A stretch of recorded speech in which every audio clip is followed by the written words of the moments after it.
Hello everyone. So welcome to another video on tips and tricks for long distance running and racing. Especially those of you who are doing the spine. Congratulations for getting a spot. Either you're doing the full spine or the northern or the southern. It's great. It's a great race. So I hope you enjoy it, and I hope these tips are useful in some way for you to prepare for the race. So today I'm going to be sharing a little bit of my orientation system or navigation systems, and what do I do. So first and foremost, importantly, you need to take maps of the route and a compass. That is mandatory equipment, mandatory kit. There's no way you can go around it. I actually use it in a really nice way, which is I put them on my backpack, just on the back here, which is great because it allows for, to cushion any, sharp edges that I may have on the backpack. And it works really well, so I always know where they are. So it's really convenient. However, this is my backup system. If everything goes wrong, then I still have the maps and the compass.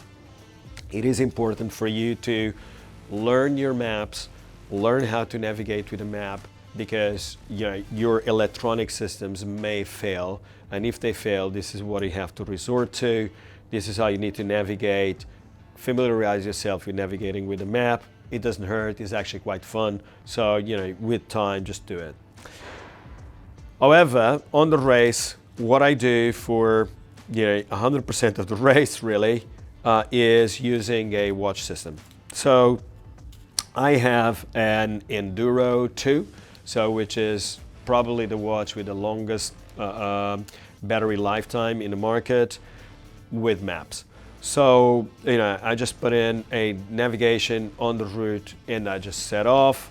And because I've done the race last year as well, I knew most of the course, other than the new diversions and all of that, but I actually studied them. I knew where they were going to come, so it wasn't any news that something different was going to happen this year. It worked really, really well. With the maps, I could navigate perfectly. I was never lost, or there was never a situation where I didn't know what I was. So it was actually quite good. However, all great systems fail. So what happened was when I was at checkpoint 4 and I've put my watch to charge, I actually didn't do it myself. I asked someone else to actually put my watch to charge, and I didn't realize that was not done properly, so it wasn't charging, so the watch didn't charge and I didn't notice.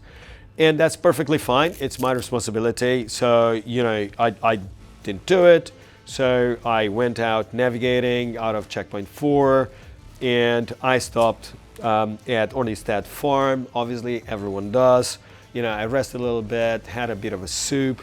And because I knew that checkpoint 5 is not a great checkpoint to sleep, I decided to actually take a 1-hour nap at Ornstead Farm.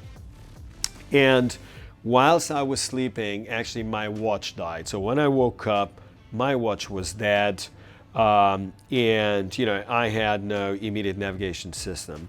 So I had to go to the other mandatory piece of equipment, which is a GPS, a handheld GPS, so not a watch, a handheld GPS with obviously all the mandatory maps and British settings.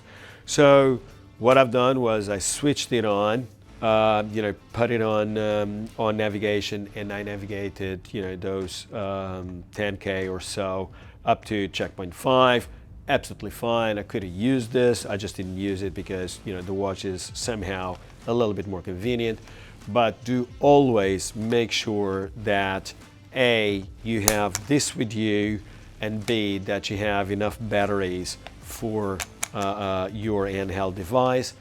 Most importantly, handheld devices work very differently from watches. Obviously, make sure you familiarize yourself with how these work and their features and characteristics. One of the great ones that in this case, the Garmin GPS Map 66ST, I'm not sure whether other models have the same or not, but this one has something which is the expedition mode, which is, set on a track, put it on expedition mode, and it saves a lot of battery.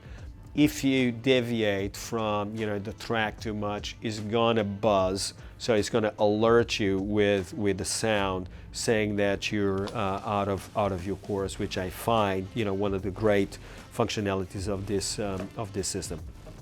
There are other Garmin devices which are a lot smaller.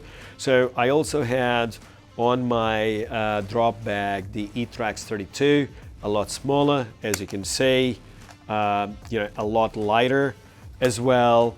Why didn't I use this one instead of the 66XT? Because I was not familiar with this system.